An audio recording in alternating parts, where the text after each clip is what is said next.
G'day, leaders. In this podcast, we talk about imposter syndrome. We talk about where it comes from, how it manifests itself, and at the end, we talk about how you can overcome it.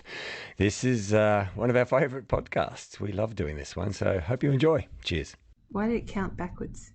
I know that we're now recording. What? Hello, Captain. What do I? Come fly with me. Let's fly away. What are we going to talk about?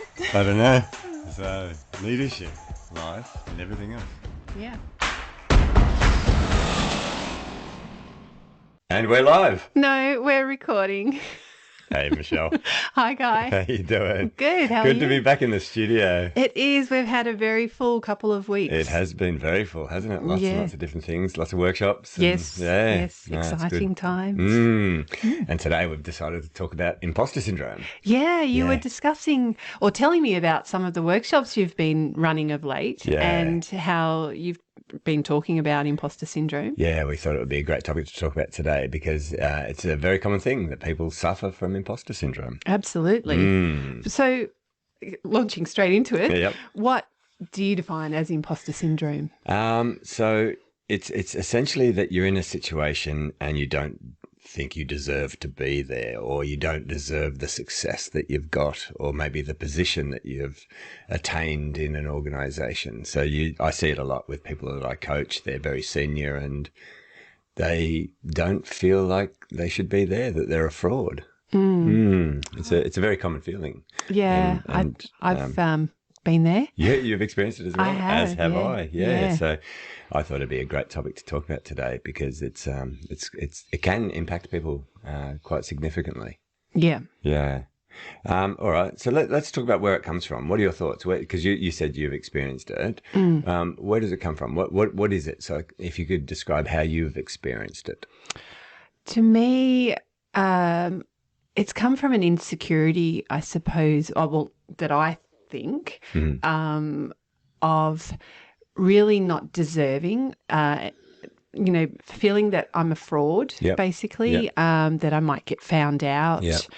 On paper, definitely not, but... You've got the experience, you've got the skills. That's right. I deserved to be there. But you're still doubting yourself. However, I'd be, that anxiety would creep in and the doubt. And just, how I didn't feel that I was there. I shouldn't have been there. Yeah. So it does come from insecurity. It comes from the natural fears that we have because, you remember back in high school, you wanted to fit in. And so, you wanted to feel like you belonged where you were. And then when you get into your career and you start achieving things, it's a natural thing. It's always been there. Well, I shouldn't say it's always been there, but for me, it was from when I was a young person. I always had this self-doubt, this fear, this sense of anxiety because I wasn't a very confident person growing up. But even when I started to get good at things, I still had that self-doubt traveling with me. It was like a constant companion that wanted to poke its head out every now and then and interrupt any success that I was having. Yeah, I did work for a company where I don't know if they meant to, but the culture was one to really suppress any feelings of Confidence. Confidence, yeah. Well, I know that they didn't want that, but the culture was that you'd failed and you had to prove otherwise. And so this was in the airline industry. Yeah. Okay. So I know that carried across to then other airlines I worked for. Yeah. And I always knew who else had worked for that airline coming from that culture because the anxiety leading up to simulator sessions was huge. So their focus was on safety, I presume. Yes. But this is the way they went about it to make you think that you failed until you've succeeded. Correct. Okay, but then that created a culture where you fear. You fear failure. And I'm not sure if it's still... Sorry, I'm just swatting a fly as we speak. I'm not sure if it's still there. But it got to one stage, I know people were kind of, there were shortages of pilots and people were being overworked and then the joke was that, oh, hopefully I've got sim so I can fail and get some time off. Oh, okay. Then, people would just kind of resolve to the fact that they'd probably fail. So the culture was creating fear, which is the opposite of psychological safety. And as we've spoken about in a couple of other podcasts, when people don't feel safe, they make more mistakes because you're focusing on those mistakes rather than focusing on That's right. success. Yeah. So how does it show up for you? Can you give me any situations where it showed up for you? Yeah, I've got one that I thought of that I was doing an advertisement for one of the airlines I worked for. And they had a filming day, and this is when you were a captain of Virgin. Well, no, I was a pilot. I was a first officer, and we had our filming day. Now there were 5 actual employees of the company, and the rest were extras. Yeah. And it was an amazing, filming day. I've seen this ad. I love this ad. And I'll put a link to it actually in the show notes. But when we were getting ready for hair and makeup and all the rest, this absolutely beautiful young man came up to me and he said to me, "Why are you dressed as a pilot? I would look so much better in that uniform." And the thing is that he probably would have. And because I was feeling so self-conscious about, I just had chemo and a course of chemo, and my hair was still coming back. I wasn't feeling amazing about myself. So you're a breast cancer survivor. Yes, a warrior. A warrior. That's it. And and then all these extras were beautiful people. Of course. There were the 5 of us, and my other colleagues were beautiful. As are you. But there was that insecurity and him saying that just kind of put me back in that. Oh, maybe I shouldn't be here. Maybe they should have got this beautiful young man. He's an extra and you're an actual pilot. That's right. I know. Silly, hey? Yeah. Well, I think imposter syndrome is silly. It's a silly part of it. We don't necessarily need it, but it's there. And it's interesting to talk about how it shows up, because it shows up with us focusing on failure rather than focusing on what we need to do, the steps to achieve something. So we then start to become anxious. It can affect our mental health. And I've even coached people who when we sit down in our first session, they actually label themselves as a failure. They say, "I am a failure." So it can go as far as really removing complete any sense of confidence whatsoever, and they've labeled themselves as a failure. And then what that does is that they've programmed their subconscious mind, which acts very much like a robot. You program it. I am a failure. So from then on, all they can do is find evidence of them failing. Even if they succeed, they'll find something that they didn't do perfectly so that they can then confirm to themselves that they're a failure. And it can be quite debilitating to people when they go really down this rabbit hole of imposter syndrome, that they label themselves as a failure. They program their subconscious mind by affirming it, by only looking for things where they can fail. And I know this is a bit different, but in one of my courses, I talk about how a lot of people, they think that they've got a bad memory. Yeah. Yeah, a bad memory for names, That's right, for example. Yeah. And so they say to people, "Oh, I've got such a bad memory for names." So they program their subconscious mind that they're bad at remembering names. So the next time they meet somebody, they shake somebody's hand and they say, "Oh, hi, Michael, how are you?" And then after that, their brain goes, "Michael, what's Michael? Michael's a name. What do we know about names? We're no good at names." "Oh, okay, forget about Michael." And so they're programming themselves for failure. And people who have really taken on board this imposter syndrome, they spend a lot of their energy programming themselves to fail so that they can be right. Oh, well, that's right. I think back, there are times when, you've failed at something, not performed as expected. And then you go into this self-sabotage. I'm hopeless at everything. And it becomes almost catastrophizing. It's, oh my goodness, I can't do anything, which is ridiculous. You can. But the self-sabotage takes over. So it causes like a self-fulfilling, not a prophecy. It's not a prophecy, but it becomes self-fulfilling, doesn't it? It does. It's like when you go skiing. Have you ever gone skiing? Yes. Snow ski. You sound as confident at it as I am. I didn't ski. I slid down the slopes. But one of the things they teach you when you're skiing is for example, if you're going through trees, you don't look at the tree. You look at the gap. Yeah, Same follow as the driving. path. Look Yeah, at the follow the path. path. You Yeah. don't look at the car that you want to avoid. You look at the gap to where you want your car to go. And I remember when I tried snowboarding. I can ski. I'm not a great skier, but I thought I'd try snowboarding because it looked fun. And the guy said, if you want to go that way, look that way. If you want to go the other way, look that way. And then I remembered that from when I was learning to ski, because they tell you, look where you want to go, not where you don't want to go. So with imposter syndrome, if you're focusing on failing, you often fail. Yeah. Because if you fear failure, you make more mistakes. Yeah. That reminds me, there's my former colleagues, if any are listening, will know who I'm talking about with this person. But there was a Czech captain, and for the command course, he would make you say loudly and with conviction, and keep saying it until he was convinced that. And this is a language warning here. Should we abbreviate it or beep it out? No. No. Okay. You would have to say, I am the meanest motherfucking pilot to ever fly a 737. Wow. And you'd have to keep saying it louder and with conviction, because none of this, you're coming up to be a captain, I don't deserve it. And because it's a journey, it is a long journey. And there are times when you may not perform your best. You may, you're human. Yeah. And that's what you mentioned to me. You know, it is a human trait. Yes. Unless you're a sociopath and you don't doubt yourself ever. Well, that's right. But also to fail or to stumble. Yep. And that to get rid of that, to out-talk, out-affirm that I'm a failure with I am the meanest motherfucking pilot to ever fly a 737. So you were trained to just barge through any imposter syndrome. That's it. Barge through any insecurity. I like that. That's interesting. Yeah, I've done a fair bit of work with sports psychologists around mindset with regards to sport. So, all right, I want to ask you: have you ever suffered from imposter syndrome? What stories come to mind?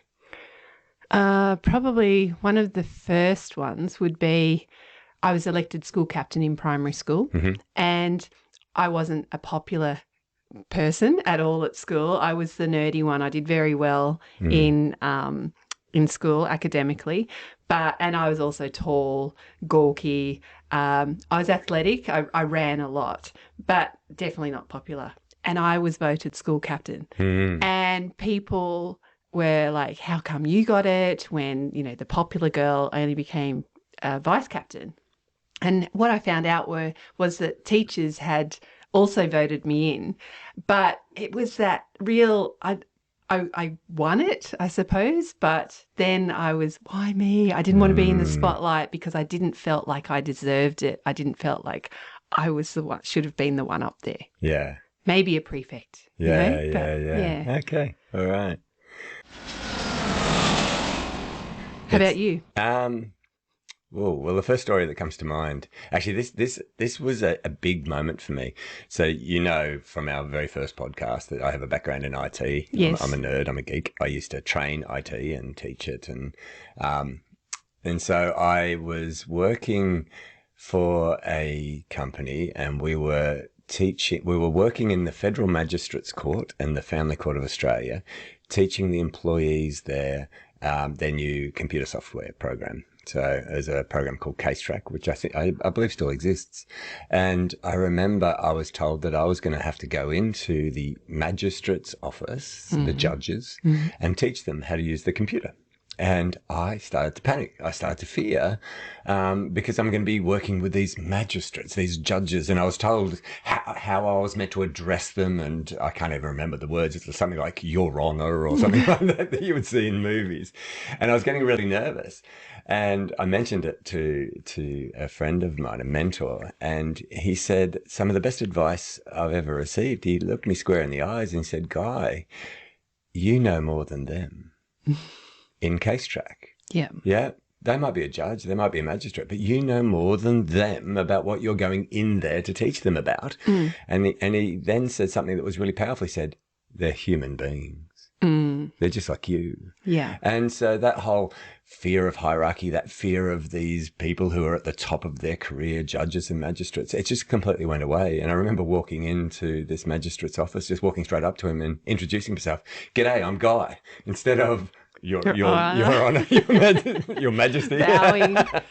I just walked in there, and I remember after that day, I've had imposter syndrome many, many times since then, but that was the first really big event that taught me something. That in that situation I knew more than them. So what was I fearing? Like if I made a mistake, they would never know that I made a mistake. And not that I wanted to make mistakes, but I no longer feared making mistakes. But I didn't fear them because they were human beings, and we're all humans, regardless of what level of success we have. And then that actually helped me. Even years later, I was working at the Prime Minister's office as an IT consultant, and they asked me to go to the Prime Minister's house here in Sydney at Kirribilli and do some work on his computer. So this is when John Howard was the Prime Minister, and so I remember rocking up early in the morning, and they ushered me into the kitchen, and his personal chef made me breakfast, and I thought, oh, this is nice. But then I started to fear that I shouldn't be there, that I didn't think I was experienced enough, and then whilst I was sitting there having breakfast, I started to feel nervous. I'm thinking, this is weird. I haven't had these feelings for a little while now, and again, I was having imposter syndrome. I didn't think I needed to be there, but anyway, I ended up going into John Howard's office. He wasn't there. I installed some software, did a few things on his computer, and then his wife came in and I helped her use the computer. She wanted me to show her how to look at some photos that she received from the president of the US. And so I walked her through it, and she said, oh, thank you very much. She left the room, and I thought that was it. And I was fearing this. Yeah. So, I've had it quite a few times. Well, I think when the build up as well. Yeah. Your mind starts, and you know this more than I do, is it adrenaline and cortisol that increase. And so it almost squeezes out. What I found is that this build up in your mind, it squeezes out any knowledge that you have, and you start to become blank. Yes. Yeah. And so I had a time when I was learning to fly, and we were doing crosswind landings. And I hated them because I didn't know how to do them. And so I remember one day it was forecast to be windy, and my instructor said, okay, we're going to do crosswind landings until you get it right. And I woke up early and I looked out the window, and there was a breeze, and I started to get tight in the chest almost and feel sick, and my heartbeat was pounding. Then as I'm driving, I couldn't eat, I was too nervous. As I'm driving out to the airport, it seemed to be getting windier and windier, almost like a tornado, and I'm forgetting everything. So I tried to make it as steps that I could just, be into wind, rudder to correct, dip the wing, this sort of thing, and maintain center line. And I forgot all of it. And I turned up to the airport and parked, and I'm thinking, I don't know how to do this. It's like I've never done it ever. And I'd been practicing, and we went and did it. And I went to the toilet so many times beforehand. I was so nervous and just thinking, maybe I'm not cut out to be a pilot. If I can't do this, I can only fly when there's no wind. I'll be a fair weather pilot. And that's okay with me. That's a regular day, isn't it? No wind. That's right. That's okay with me. But I was really thinking, I should not be here. I shouldn't be doing this. I'm not cut out to be a pilot, obviously. We went up, and because it was so windy, then it made it really obvious what I should be doing. And from then on, it clicked. When it did click, then I love windy days. So, it's like, yes, bring it. Yeah. But it was really, I was doubting my career choice. It was funny while you're saying that story. I'm picturing Dorothy and the cyclone in The Wizard of Oz. Yeah. And it's getting stronger and stronger and stronger. That's right. Yeah. I knew nothing. Yeah. Well, that happens when you start to go into that fight or flight. You lose memory. You lose memory, and so that's one of the things that your brain brain does. It starts to shut down parts of your brain that it doesn't need anymore, because you're in fight or flight. You need to react, not sit there and recall instructions. You should be operating from habit. But that starts to all shut down because you're in fight or flight. Yeah, the adrenocorticotropic hormone that's released into your body then builds up over time. You'd come up with that one. Yes, the nerd in me knows some of that stuff. I had similar experiences when I was playing water polo. So when we were traveling overseas and we were playing against other nations in Italy, and when I played my worst, and that was, regrettably, it was often when we weren't in big competitions. For some reason, I was able to get my mind right in bigger competitions. But when we were in training camps in places like Italy and Greece and stuff like that, occasionally, and I've thought about this endlessly, occasionally we'd be playing, training matches against Italy and Spain and different countries. And I'd get into my head and I'd start thinking and I'd start playing bad. And then when I started playing bad, I'd focus on what the mistakes I was making, and then it was getting worse and I'd play worse and worse. And I remember one tour, I felt sorry for the Australian coach because I'm a goalkeeper, and there's always two goalkeepers on tour, but the other goalkeeper injured himself. So it's now just me. And so I'm playing, but then I injured myself. I've always had a crook neck from when I was a kid. I was doing a high jump. I missed the mat. I landed on the ground, and I've got a little bone in my neck that decided to go sideways. Yeah. And so ever since then, if I turn my neck quickly, it just goes out. It kind of locks up. And so when it locks up, my spine's in pain. I can still move, but anyway, so that happened to me. And so now I'm playing. I was playing bad, but now I'm playing worse, and I'm getting worse, and I'm getting worse. And then I remember during one of the breaks at quarter time, my coach had changed our tactics to play a press defense instead of a zone defense. And he said, and we're doing this because you can't even stop a ball, right? He was getting very frustrated, and rightly so, because he's got somebody playing in goals who's playing like a fourth grader. Like I was in the national team and I was playing horrible. I really was. I remember this because I've had nightmares about it many, many times since. And his frustration came out, and he said that, and then I played even worse, because now not only am I beating myself up, he's beating me up, and rightly so, because I was playing shit. I was really playing terribly. And I remember that because all I could do was focus on what I was doing wrong, not what I was doing right. Yeah. And so after that, I developed this little habit that every time somebody scored a goal against me, before I'd get the ball out of the back of the goal and throw it back to halfway, I would replay the scene in my head as if I succeeded, as if I'd saved it. Wow. Yeah. And so before I'd even turn around and grab the ball, because the ball in the back of the net is failure, what I'd do is I'd replay the scene in my mind. I'd even practice with my body what I should have done to save the ball. Cemented that in. That's what I do next time. Grab the ball, throw it to halfway. And when I started to develop that habit, every time they scored a goal, I then forgot about it. Yeah. So the games that I played really badly, I could remember every goal that they scored. The games that I played well, I couldn't remember a single goal that was scored against me, because I was rewinding my brain, replaying it with a new success story. Yeah. And that was one of the things that I used to actually overcome imposter syndrome, was not to remember the failures. Yeah, to use them as an opportunity to learn. That reminds me, and we were talking about it on the walk this morning, so failures are basically the outcome is not as expected. Yeah, not the desired outcome. Yeah, yeah. So, and we were talking about there was a business that it still makes millions, billions of dollars, or probably not, that was an exaggeration, millions of dollars based on a failure. Remember 3M? 3M, yeah, the glue. Yes. Yeah. Post-it notes. Post-it notes are a failure. Yeah. Well, the Post-it notes themselves are not a failure, but the glue that the person was trying to make didn't stick. And so they turned it into Post-it notes. And so, yeah, that was a great story of turning what could have been a failure into a success story. That's right. Sorry, that was a little. No, not at all. Not at all. Have you got any other stories where you suffered from imposter syndrome?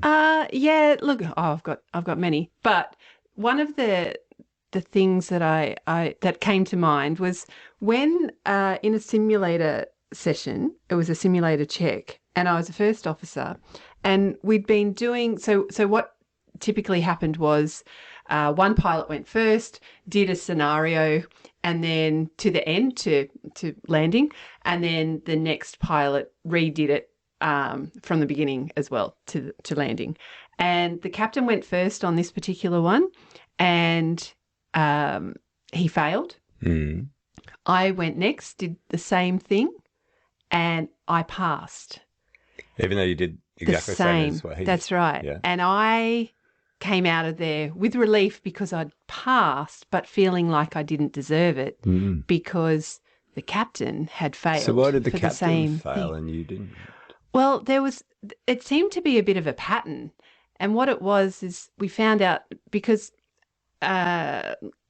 assessing a pilot is also personal preferences come in. Oh, really? And it found out this particular check captain, that's right, was failing captains for it, but not first officers. Okay. Don't know the reasoning, but it really set up this thing of I didn't deserve that. Okay. I feel like I shouldn't be here when I was flying, and that captain then wasn't because he'd failed. So it felt like favouritism almost. It did, or it just was unjust. So there you go. We found another cause of imposter syndrome. Yeah, potential favouritism. That's right. So almost, yeah. Well, maybe that just brings to mind. There's this thought now amongst Gen Xers, I suppose, that kids of today get an award or a merit for just showing up. Yeah. Or even if they don't. When I played football as a kid, my younger brother got the trophy for best and fairest every year. He was a genius, and I got the trophy for turning up. It was called the Best Team Man Trophy. And basically what they're saying, hey, well done for turning up. Yeah, every single week. You were always there. But now it's the participation trophy, and everyone gets one. So I wonder what that'll look like down the track. Well, I've got a theory about it. I think we should have participation trophies for the young kids just to, hey, well done. And it's an effort trophy that you turned up. But it's an effort trophy. Well, that's right. We try and praise it. But we should also give the best and fairest. That's the thing that's missing, in my opinion. Yes. I think we need to give kids the trophy for, hey, well done, good effort this season, yeah? To encourage them to come back next year. Yes. But the kid who did the best needs to get that trophy because kids need to learn that life is competition. There is competition everywhere. You compete for a job, you compete for a girlfriend, you compete for everything. Yeah. And so it'd be lovely if we never had to compete, but that's just not the world. No. Yeah. No, that's right. Yeah. Have you ever had the opposite of imposter syndrome? And I see the opposite of imposter syndrome as flow.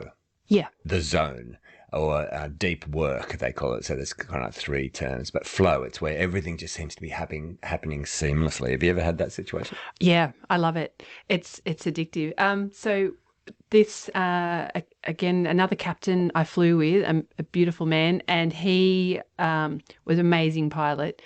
He also flew by the book. So you turned up to work and it was a great day. Yeah.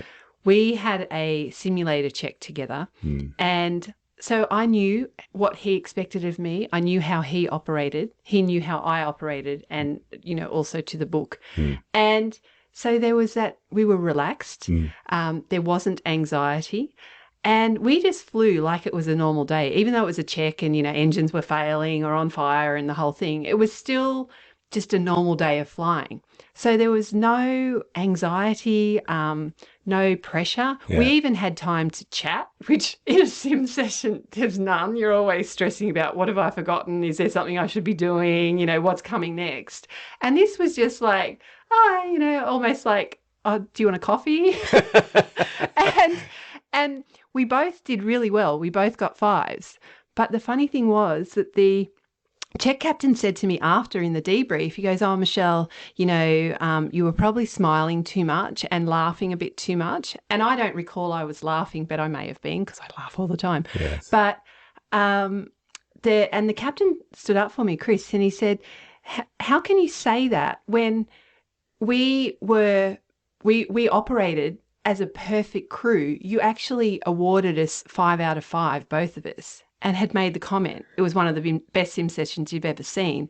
And now you're trying to diminish Michelle's effort by telling her she smiles too much or laughed. Wow. And so I was so grateful for him. And we felt like we were like super pilots. Yeah. It was like, if this is every sim session, I'm Captain Wonderful sort of thing. Yeah, And yeah. I think that check captain didn't understand something about humans. When we are relaxed, when we are enjoying ourselves, when we're even laughing, and we feel the ultimate sense of calmness because of that, we make far fewer mistakes. We can get out of our head. We're just in the moment. We're in flow like you're experiencing.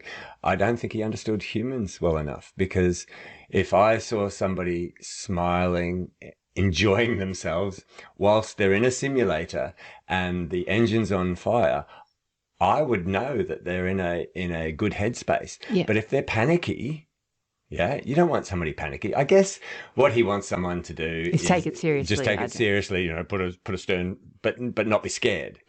But you were in ultimate flow, and I've had a similar experience playing sport. So I told you before about how I used to play really badly in certain situations. I remember one tournament we were in Hungary, and we're playing against the top nations, and we ended up winning.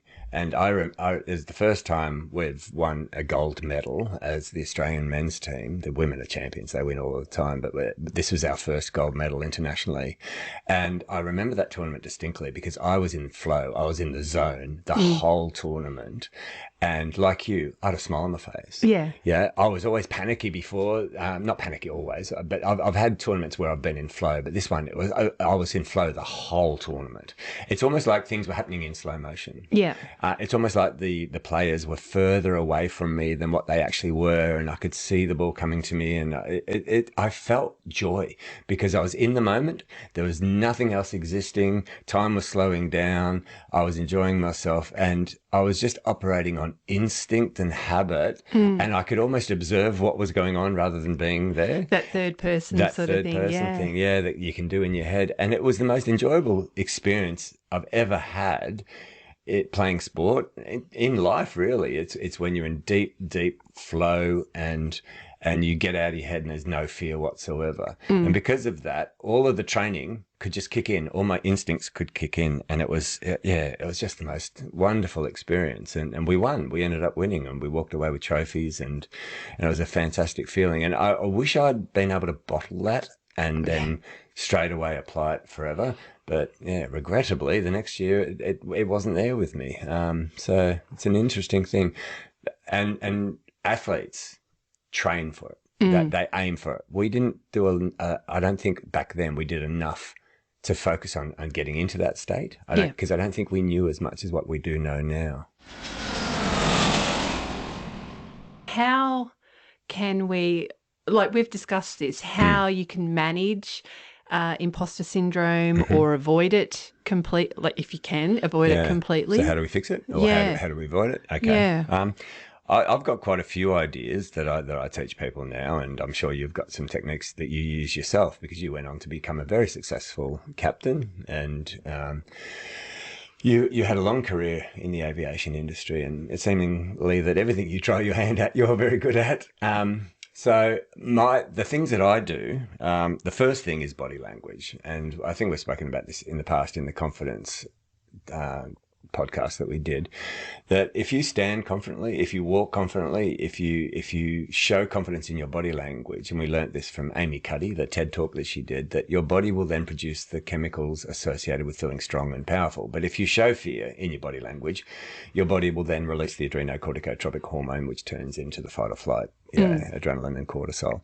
And so that's the first thing. So just be very mindful of your body, because when you are feeling fear, you naturally make yourself smaller. You start to protect yourself. You hunch, you cross your legs, you do all of these things. But if you stand tall, stand confidently, that's the first thing I'd suggest people do. Just be very, very conscious of what their body language is saying to themselves. Yeah.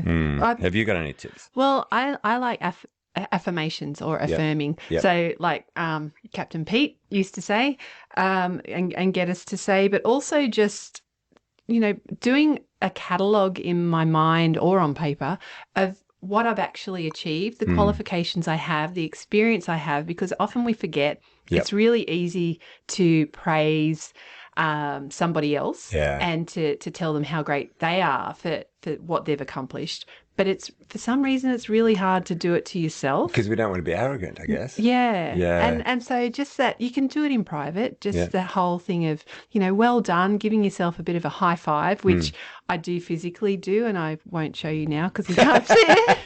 Or is it just a clap? It is, but up high. Okay. Clapping above our head. Yes. I like it. And just kind of that, hey, you've got this, you've done it, well done, you've Bit of self-praise. Yeah, which I always found hard to do. Yep. But Now, the thing I do is, and it's something I teach, is focus on the steps. Yes. Yep, just focus on the steps. Yeah. Focus on what you need to do. The process. Focus on your routines. Focus on the steps. So, LeBron James, Michael Jordan, all of the fabulous basketballers that I grew up idolising. I didn't grow up with LeBron James. He's the current champion, but they all have routines. You see them when they're rocking up to the game. They're all in headphones. They're listening to the same music. They follow the same routines, and they're focusing on the steps. Yeah. And so a lot of athletes, they have routines that they follow because it just gets their mind thinking on what they need to do, not fearing the consequences and that sort of stuff. So you see that a lot in sport, but in business, in any area of life, if you focus on the steps required to complete the task, the steps required to do whatever it is you're doing, then you're focusing on the not the fear of failing, but you're focusing on how you're going to get to the outcome you desire. Yeah. So I suppose you could even, your lucky undies or your special tie or something if you're going in to, do a proposal or whatever. You could. I don't know about lucky undies. You don't have lucky undies? I don't have any lucky undies. No. I have undies, not lucky undies. Okay. Because one thing I did want to move away from when I was playing sport was superstition. Yes. That if I didn't, because then if I didn't have the lucky undies with me, I couldn't succeed. Does that make sense? Yeah. So I didn't want to rely on things that are external to me. I only ever wanted to rely on me. And so I did that as well after playing So sport. instead of then maybe attributing it to a physical item, could you do, and I know Tony Robbins does this, like a power pose pose, body language, all that sort of stuff. Absolutely, yeah. I've found it difficult to attribute success to external things because if those external things weren't there, then I'd be fearful. Yeah. So I like your affirming and your self-praise stuff. There's another thing that we talk about a lot off the podcast is about breath work and breathing and the power of breath work. So maybe before, if you're feeling anxiety, do your box breathing, which is, breathe in for 4 seconds, hold for 4 seconds, out for 4 seconds, hold for 4 seconds, in for 4. So you're doing that box breathing. That could be something that people could use to when the anxiety or the fear is coming up. And one process I found that worked for me is also focusing on now. So in a simulator session, for example, blue up, brown down, which was the sky up. Basically. So blue up, brown down, and it was just focus on where you're at. Yeah. So, aviate, navigate, communicate. So basically, do what you need to survive. Get in a right situation straight up, and that could be, I look at the sky right now. Can I hear the birds singing right now?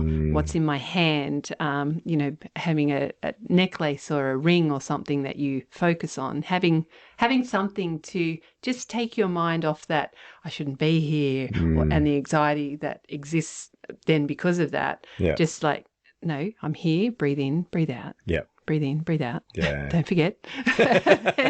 and then, one step at a time. Yeah. Yeah. I want to kind of like bring it all back together. Not that we've taken it apart, but I want people to understand what failure actually is. It's not failure. It's not failure. There's no such thing as failure. It's learning. Yes. Human beings have to fail to learn. Think about it. When you're a child, you stand up 1,000 times before you can walk.